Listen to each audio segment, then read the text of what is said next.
वडोदरा के नवापुरा महबूबपुरा बाथुजी मोहल्ला निकट से एक खबर सामने आई है, जहां पर आज बॉम्ब पाया जाने की जानकारी मिलते ही भगदड़ मच गई थी। दरअसल यहां पर धार्मिक स्थान की खुदाई का कार्य चल रहा था। उसी दौरान गैस बॉम्ब जैसा कुछ पाया गया, जिसके बाद वहां के लोगों में डर का माहौल फैल गया और तुरंत ही पुलिस को इत्तला दी गई। नवापुरा पुलिस समेत की विभिन्न टीमें मौके पर पहुंची, वहां पर जांच चलाई गई। तब वहां से ग्रेनेड पाया गया होने का दावा पुलिस की ओर से किया गया। तब आपको बता दें कि स्थानीय अग्रणी की ओर से यहां पर कोई ग्रेनेड रख गया है, ऐसे आरोप लगाए गए, जिसके बाद वहां के लोग काफी डर गए थे। लेकिन पुलिस की ओर से यह दावा किया गया है कि जो ग्रेनेड है वो सालों पुराना है, इसमें कोई भी जोखिम नहीं है, ये कुछ भी जोखिम भरा नहीं है। 40 साल से भी ज्यादा पुराना ये ग्रेनेड है, ऐसा दावा पुलिस की ओर से किया जा रहा है। तब इस मामले में ज्यादा जानकारी एसीपी सी डिवीजन अशोक राठवा की ओर से दी गई है।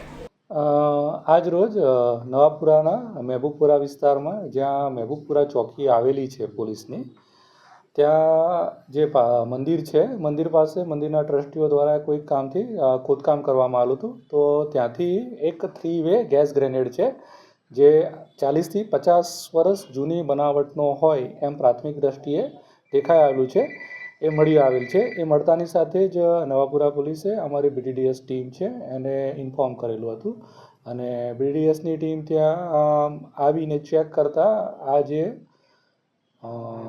ગેસ ગ્રેનેડ છે તે મૃત હાલતમાં એટલે કે ડેડ હાલતમાં છે એવું જણાવેલ હતું। એટલે આ ઓલરેડી ઇનએક્ટિવ ગ્રેનેડ છે એ ત્યાં છે। કદાચ ત્યાં કોઈક જૂની ચોકી હતી અથવા જે તે વખતે કોઈક વાર રાયોટિંગમાં કોઈક વાર ગેસ ફેંકવામાં આવેલો હોય તો ત્યાં રહી ગયું હોય અને એને કારણે અત્યારે ખોદકામ કરતાં મળી આવે છે। આપને શું ઇનપુટ મળ્યા હતા? બસ ગેસ ગ્રેનેડના જ અમને ઇનપુટ મળેલા હતા કે આ રીતે ગેસ ગ્રેનેડ મળી આવેલ છે, તો અમે તરત જ BDDSની ટીમને સંપર્ક કરેલો હતો। મૂકવા જેવો કોઈ પરિસ્થિતિ જણાઈ આવતી જ નથી, કેમ કે આ જે ગ્રેનેડ છે એ ખૂબ જ જૂનો ગ્રેનેડ એવું લાગી રહ્યું છે, સ્ટીલની બનાવટનો છે। હવે જે આવે છે પ્લાસ્ટિકના બનાવટના ગ્રેનેડ આવી રહ્યા છે અને એના પર જે માટી લાગેલી છે અને ડિફ્યુઝ બી થઈ ગયેલો છે, તો કોઈ મૂકી જવાય જેવી કોઈ હકીકત એમાં છે નહીં। આ ખોદકામ દરજ મળી આવે છે।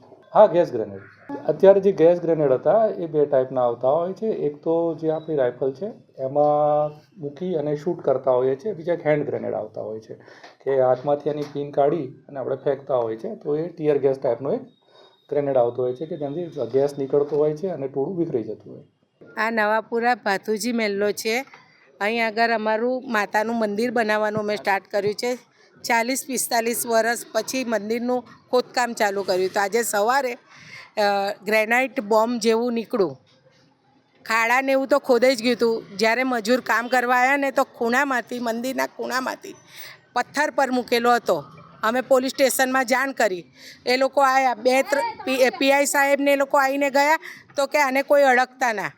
પછી સ્ક્વોડવાળા આવીને એવું કીધું કે આ તો એ છે સુતરી બામ જેવું કંઈ છે એમ કે, તો તમે અમને પ્રમાણપત્ર આપો કે આ સુતરી બામ છે, જે હોય એનું પ્રમાણપત્ર અમને જોઈશે। આજે આ થયું છે, કાલે ફરી થશે। આ તો આ મૂકી જ ગયેલું છે, કોઈ વર્ષો જૂનું નહીં, આ બોમ્બ નવો છે, એની પર કાટ હરખો નહીં લાગ્યો। 40 વર્ષ અંદર હોય તો એ વસ્તુ ખરાબ થઈ ગઈ હોય, આ તો એવી ને એવી છે। ચોકી સામે હતી, મારા મેરેજને આજે 40 વર્ષ થયા છે, મેં કોઈ ચોકી નહીં જોઈ। ચોકી સામે દેખાય છે, જો ત્યાં છે, આ મંદિર છે ને મંદિર હતું। એ લોકોને કંઈ કામ હોય ત્યારે અહીં આગળ આવતા હતા, તો અહીં ફૂટપાથ પર એ લોકોને ખુરશી જેવું મૂકી આપતા હતા, ચોકી હતી જ નહીં। मैं 40 वर्ष से कोई चौकी जोई नहीं, चौकी सामने है। हमसे जुड़े रहने के लिए हमारे YouTube चैनल को सब्सक्राइब करें और नई वीडियो की नोटिफिकेशन के लिए बेल आइकॉन को दबाएं।